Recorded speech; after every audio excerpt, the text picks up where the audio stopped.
2 shows in one night. Woo, woo, woo. Woo, woo. Welcome to episode 40. I will give everybody a few minutes to jump on. We just hopped off of our Homefront episode. Girls' night. Girls' night.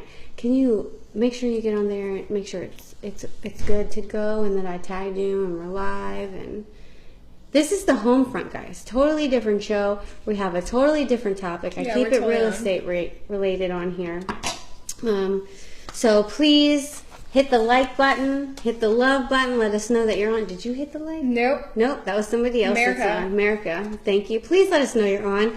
I'd love to give you a shout out and share this out. Don't be selfish with the info. Like to make sure if you know someone that may be looking to buy or sell that you can help them out. You never know who is in your audience that could be looking for this information. We have a special guest today, Tiffany Fair. In case this is your first time watching the Homefront, we are usually on Girls Night Live together, and we do that on Tuesday nights. As you guys know from watching the Homefront, we do this every day, Monday through Friday, every day. Usually 9 o'clock, but I've switched it up tonight on Tuesdays because we have a Girls Night again. So, episode 40, we're talking about it could be cheaper to buy versus renting. I know a lot of times before or in the past people have said it's cheaper to rent versus buying, and there's a lot of the big time people that I follow that always say you're a lunatic if you buy right now. But I'm going to tell you some of the reasons that some of the reasons that they say that you're eliminating or you shouldn't buy right now is because it eliminates your choices. That's top number one. Grant Cardone I'm a huge follower of Grant Cardone, and I will listen to everything he says. He's amazing. But he will tell you that you shouldn't buy unless you have a lot of money. And some of the reasons are because you're eliminating your flexibility to go anywhere. You're locked into a house that you have to sell before you can go anywhere. Thank you so much for the love, and welcome, Eric. He says you should focus on your income. He also says that and this is true, your house is a liability. It is not an asset. It's an asset to the bank that you're paying your mortgage to, but it's not making any money for you just living in it. So that's one of the reasons. And a lot of millennials want to be mobile. So it takes away your flexibility and your options by owning a house. And he also says that you need to invest in something that pays. All really good advice, but it depends on your market. It could be cheaper right now, depending on where you are, to actually buy something because you are going to pay for where you're living, period. You have to pay something. And your mortgage could end up being cheaper if you need something that is maybe smaller. It could be cheaper than what your rent is going to be. Already that saves you money. So if you are a person that likes to state hop or just get out of the area, you could always turn it into a rental. Now, it's not ideal because you also have to think about a vacancy at some point, but it still gives you the flexibility to turn it into a rental and move if you need to quickly. Sometimes you can rent it out quicker than you can sell it. I definitely had a rental property at one point in time, and I think it became more advantageous to myself once my family size grew and we needed to have multiple bedrooms. Once I needed more than 3 bedrooms, the price of buying a home versus renting a home that fit all of my children and my family became cheaper to actually buy the house than to rent, because the rent started going up to $2,500, $3,000 a month to fit everybody in the home. And so once we looked at that, it just became a smarter decision to actually buy. Of course, you do have additional expenses with that because you have monthly and yearly home maintenance on top of that, but it still overall became better for me in the long run to buy, because then I could write all that money off on my taxes for all the interest that was paid towards the mortgage every year. And I got money back, which basically covered my mortgage for the whole year. I would get $10,000 back every year on taxes. Well, that brings me to one of the positives about purchasing. And yes, by the way, Eric, this was wine. I had a little bit left over from girls' night. I did not. Yeah, no, she didn't. She drank all hers in one fell swoop. But there is a couple reasons that it could be more advantageous to you to buy. One, they give one example in this article that I was reading.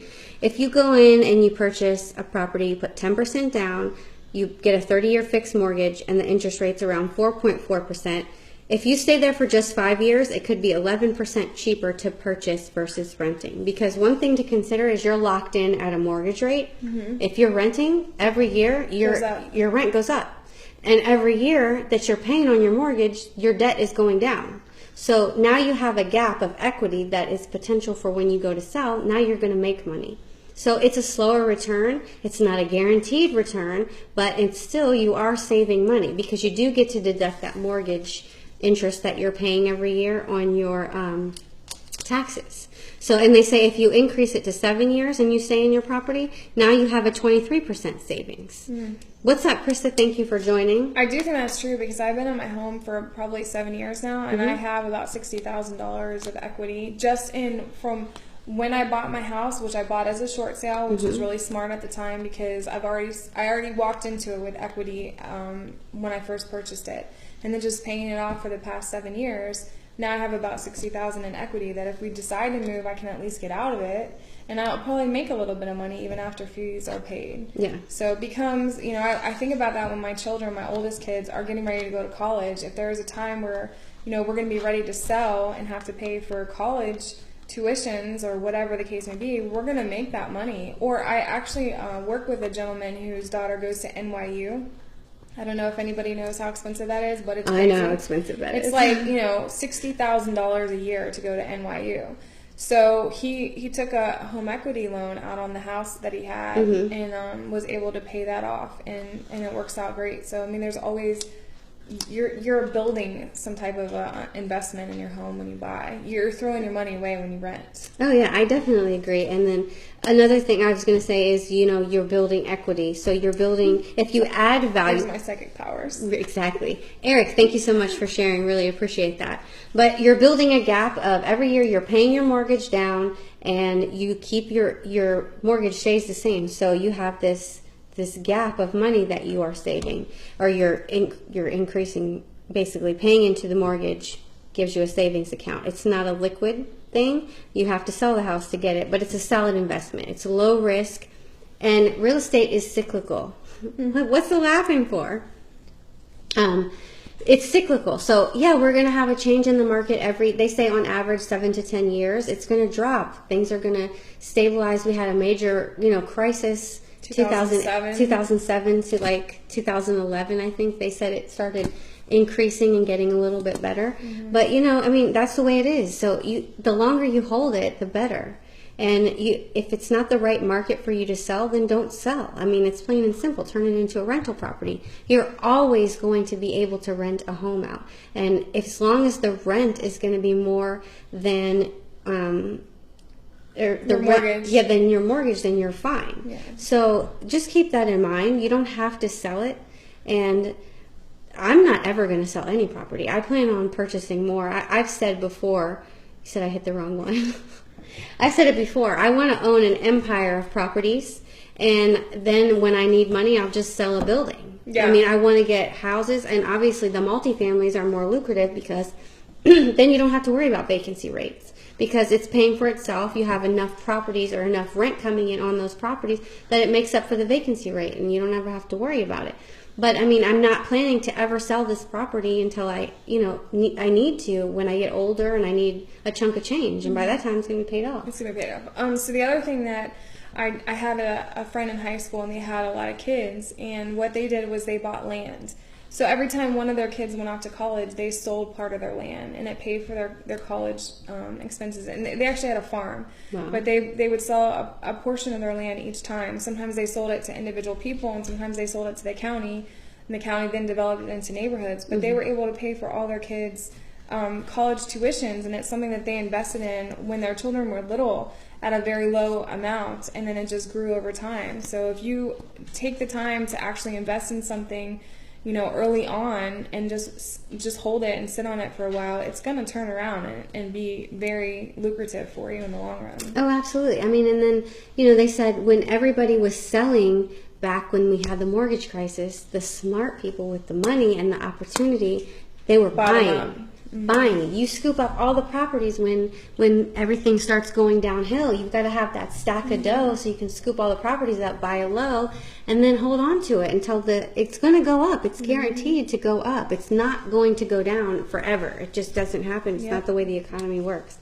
And I mean, they say if you sensibly estimate what you need for your needs at the time with your family size, then you can possibly, your mortgage is going to be cheaper than renting. You're not throwing your money away. You are putting it towards something that will increase in value at some point. I think I've hit all those points. With the home's average appreciation rates between 2 to 3% a year. So that's on average. They said that we would probably go down a little bit in value after the election. Hasn't happened yet. It still could happen. It's a seller's market right now. I mean, it could bounce out a little bit, could go down a little bit, but it depends on what area you're in the market there. We have a really, I'd say, different market around here because the government's based around here. We have military here, so our market's a little bit different. It doesn't steady. It's pretty steady. It's always you always have military in and out. PCS season is in April, and there's another month. I don't even remember. But I